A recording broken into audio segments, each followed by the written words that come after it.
Hello বন্ধুরা, আজ হলুদের 6টি উপকারিতা নিয়ে আলোচনা করব।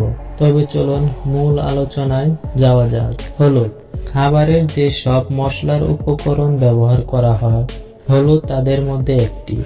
রান্নার উপকরণের পাশাপাশি স্বাস্থ্য ভালো রাখতেও হলুদের জুড়ি নেই।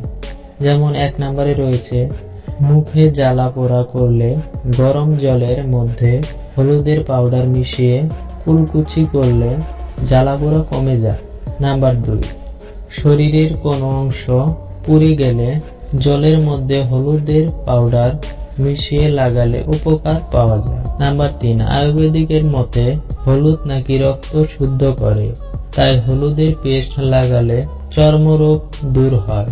নাম্বার 4, হলুদ চেহারার সৌন্দর্য বাড়াতে সাহায্য করে। হলুদের সঙ্গে চন্দন মিশিয়ে মুখে লাগালে ত্বক উজ্জ্বল হয়। নাম্বার 5, গা ব্যথা হলে দুধের মধ্যে হলুদ মিশিয়ে খেলে ব্যথা উপশম হয়। শরীরের কোনো জয়েন্টে ব্যথা হলে হলুদের পেস্ট তৈরি করে প্রলেপ দিলে উপকার পাওয়া যায়। নাম্বার 6, হলুদ মোটা হওয়ার থেকে বাঁচায়। হলুদে কার্কুমিন নামে এক ধরনের রাসায়নিক পদার্থ আছে, যা খুব তাড়াতাড়ি শরীরের ভেতর প্রবেশ করে শরীরের কলাগুলোকে বাড়তে দেয় না।